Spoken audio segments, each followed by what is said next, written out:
Okay, thanks, Mike, and thanks everybody for being on. Obviously, Saturday night was an exciting win for us as a program. We probably made it a little more exciting than we all wanted it with 5 minutes left in the fourth quarter. But really proud of our team, proud of how we went out and represented. I thought defensively did a nice job stopping the run. We had 15 hits on the quarterback. I think on third down, we did a nice job. And 3 sacks and 8 TFLs. Those negative plays are something that we're always trying to get. The one thing we need to do a better job, I believe, is we got to create more opportunities. We got to create more turnovers. Offensively, scoring 33 points. We rushed for 204 yards, which was huge for us.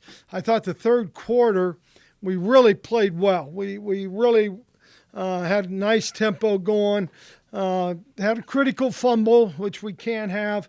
And, I thought when it did get into the overtimes and the 2 minute or the 2 point plays, the work that Jeff has done prior to really paid off. Kicking game, Bird, again, doing a great job, was blocked up pretty well, but did a great job on the kickoff return. Had some negatives with being offsides on a blocked punt, which would have been another score. And then we gave up an 80-yard punt return. So we got to go back to work with everything. We've got to play better for 60 minutes, and we haven't done that. And that's our goal. So we got to get ourselves back to it, and we did yesterday, and then the rest of this week. Thank you, Coach. We'll open up for questions now. We'll begin with Chris. Hey, Coach. This is Chris Idaho from Hermiston Radio in Baltimore. How you doing? Good. How are you, Chris? Doing great. I talked to you a couple of years ago when you were with your first stint there in San Diego, and then you went off to Michigan. Welcome back to San Diego. Yeah, thanks. It's great to be here. Talk about Towson. What do you see in their running game? Howard is a good running back, and they also have two different quarterbacks that could probably throw at you on Saturday afternoon. What do you guys have to do to prepare for that? Well, number one, I think their power run game and the backs. It's just not one guy. I mean, they've got some guys who are big, they're physical, they're big up front.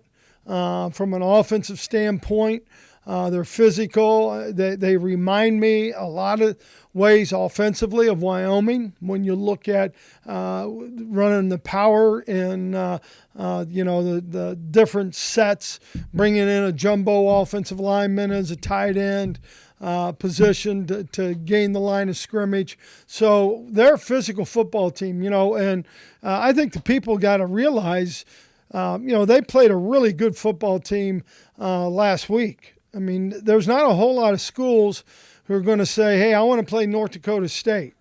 I mean, and that doesn't happen. And so I thought, even though that score probably isn't indicative of the total game, I think they're a physical football team. They're a well-coached football team.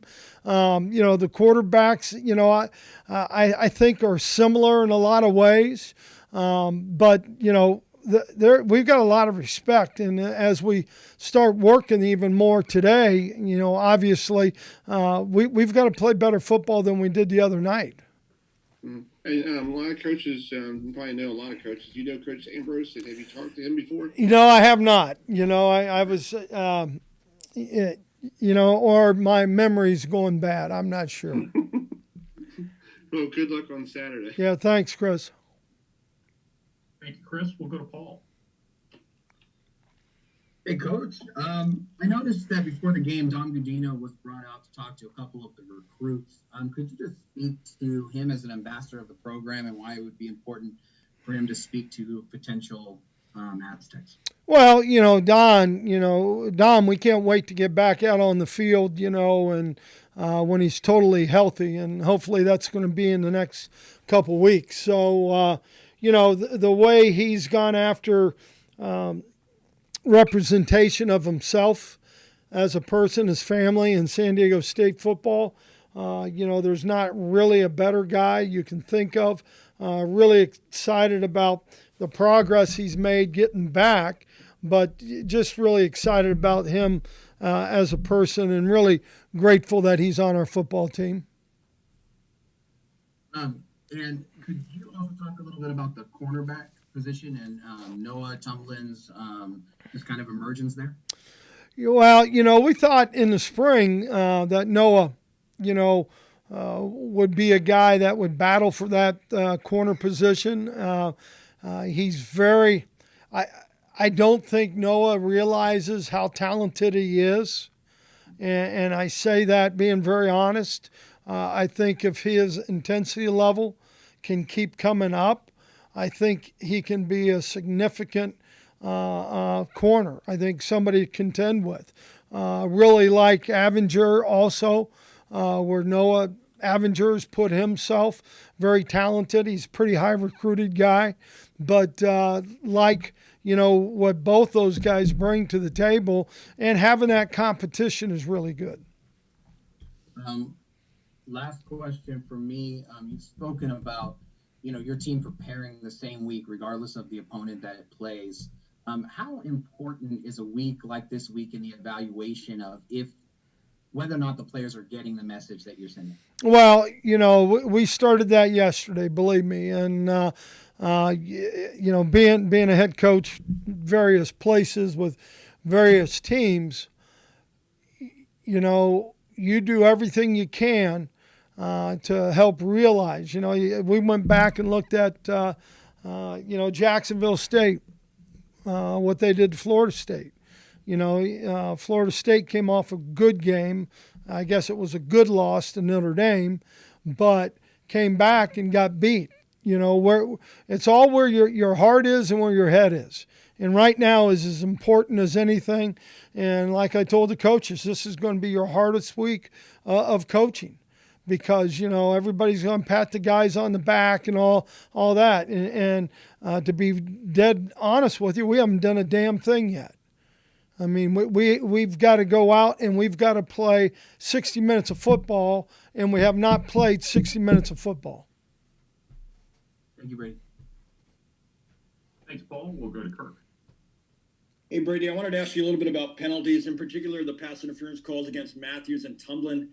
In your review, did you see those the way the officials did? And particularly for Tumblin, what do you tell a player after a call like that? It doesn't seem like he could have played that ball any better than he did. No, really, Kirk, exactly what you just said. Hey, that was a great job. You did a great job.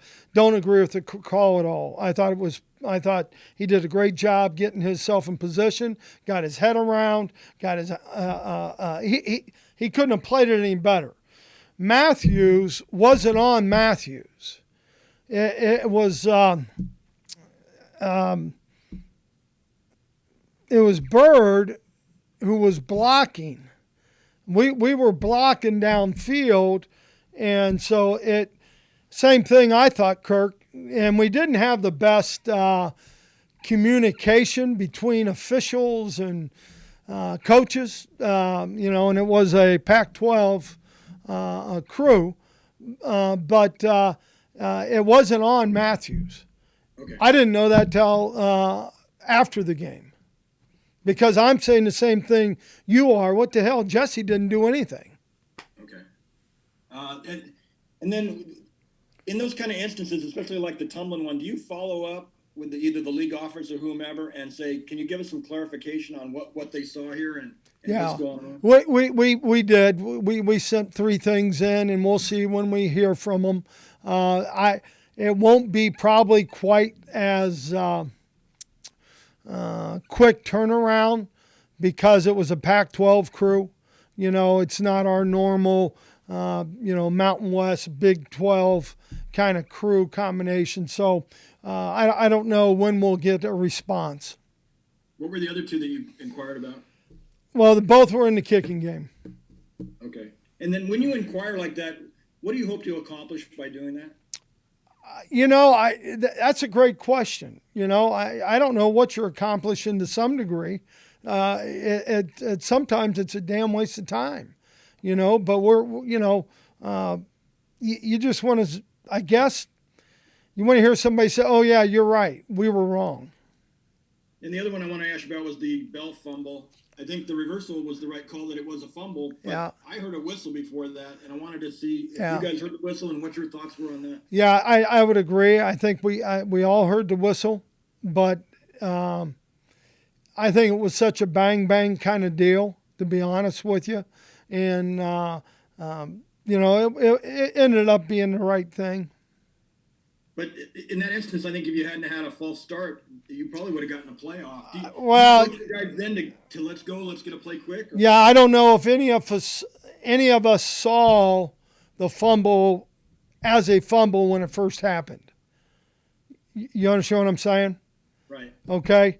And so we didn't go fast because we didn't think there was a fumble.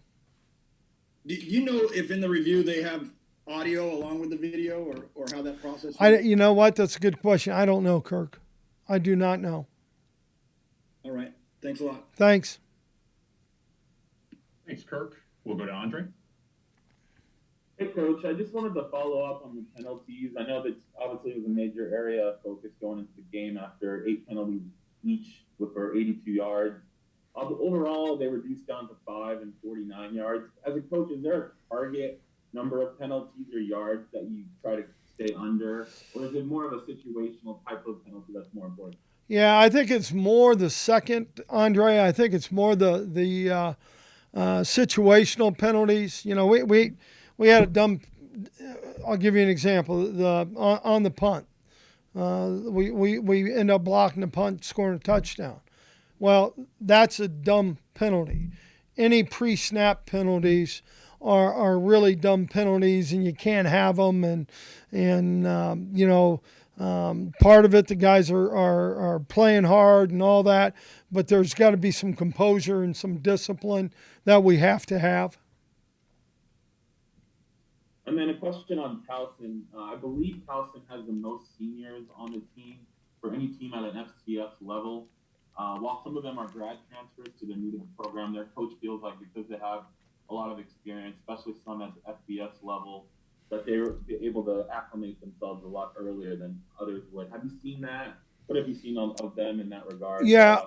Well, we've got 3 games from this year. Obviously, we've broken down and looked at, and they've got some guys, transfer guys, and some older guys with a lot of experience. Offensively, I think they're a really good football team. They can run the football. They're not afraid to do what they do best. I think both quarterbacks are very similar. I think defensively, you look at them and they're very stout up front. I mean, they're physical, and there'll be an odd front, a little bit of even front, but they're big up front. Thank you, Coach. You're welcome. Thanks, Andre. We'll go to Lee. Hey, Brady, the signature of Aztec football in the last decade has been unbelievable defense.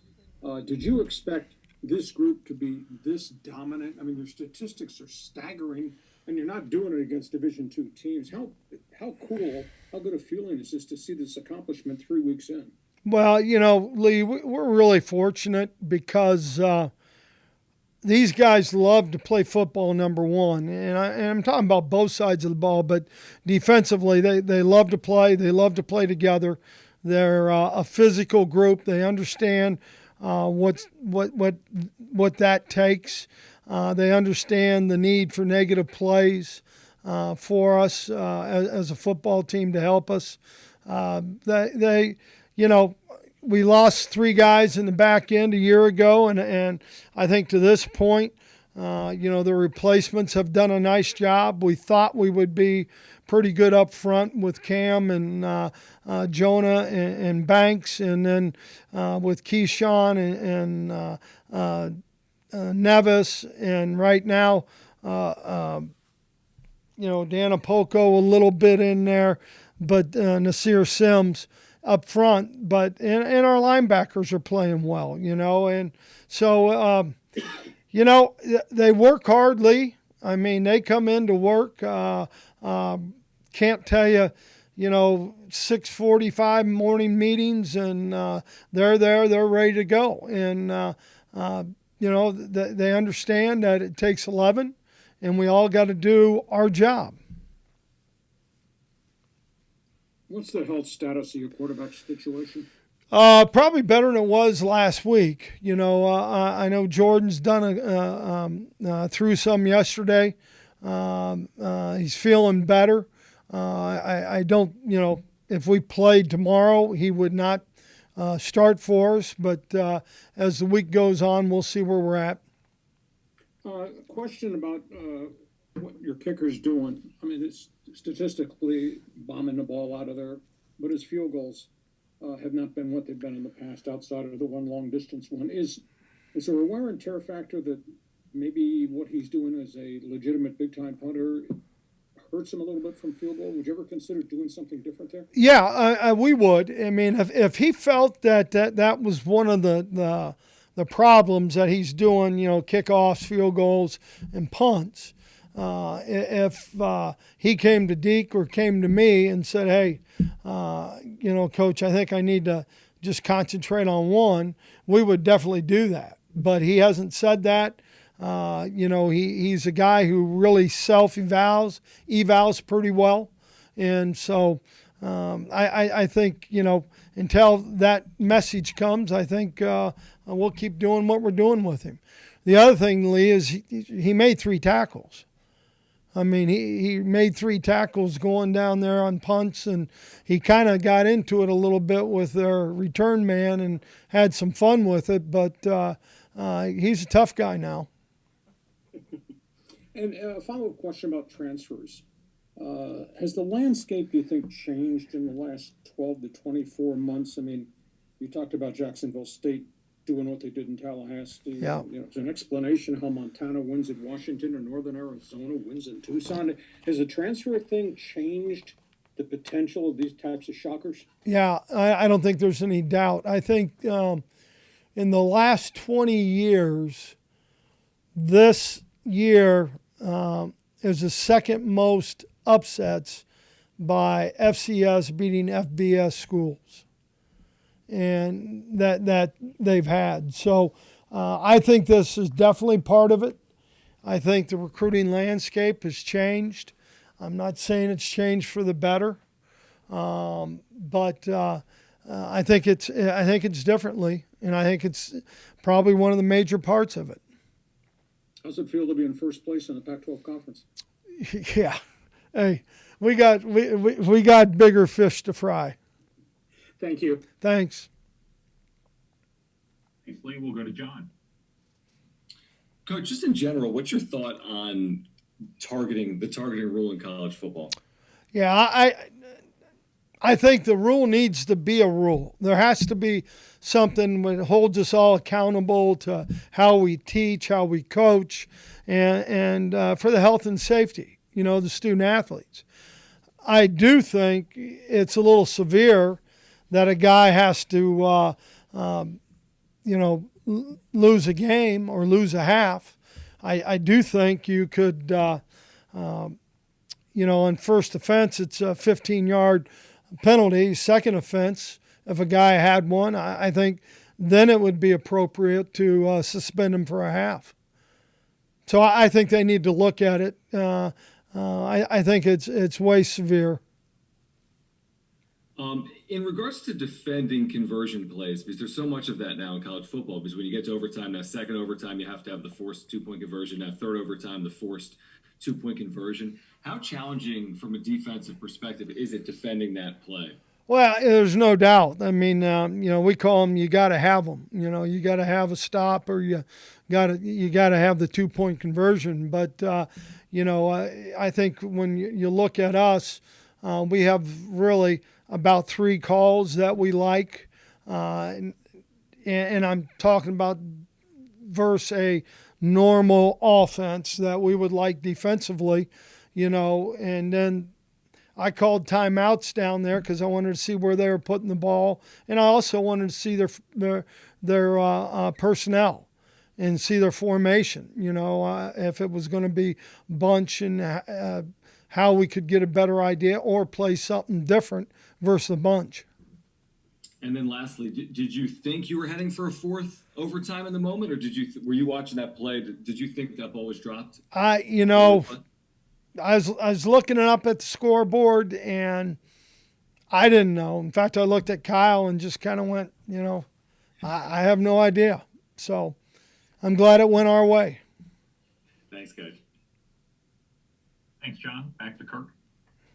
Brady, I want to know what's your philosophy on players coming back from injuries? Do they need to practice by Wednesday or Thursday in order to start or play on Saturday? Yeah, they got to be pretty significant on Wednesday for me. Whether it's 12 good plays maybe going through Indy or something like that, and then Thursday, they'd have to do the whole practice on Thursday. And then is that even more so for the quarterback given the nature of that role? Well, it's a little different than some other positions, but yeah, I'd say it'd be the same. Okay. And then this one's a little out of left field. How did you decide which side of the field to pick to be on at Dignity Health? Because especially for this last week and this week, you're going to be in the sun. And is that more of an issue? I don't think so. I like where we're at. I'll be honest with you. I like exactly where we're at, Kirk. I like the sun. Was that a coin flip, or how did you pick that side? I tell you, between myself and our operations people, we kind of made the decision. One reason I ask is I saw a few fans complaining to be in the sun, but I thought, it's a good time to have hat day giveaway, so at least they'll be able to put it. That's exactly right. Good point. All right. Thanks, Kirk. We'll go to Adam. Hey, Coach. I know the last two wins were non-conference, so I imagine they don't affect your goals coming into the season. But I'm wondering how the two wins, how your expectations for what this team could accomplish now compared to what they were before the season began. Well, Adam, the one thing we talk about is improvement. And I'm talking about improvement every day, every practice, everything we do. And, we got to prepare to improve.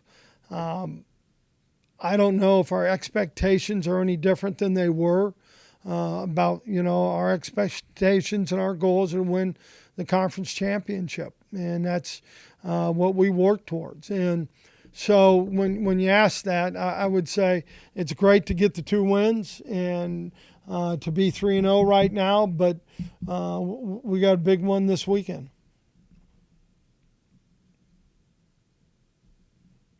Thanks, Adam. Back to Paul. Coach, if Brookshire is unable to go this week, is Haskell the backup? Yes, he is. Thank you.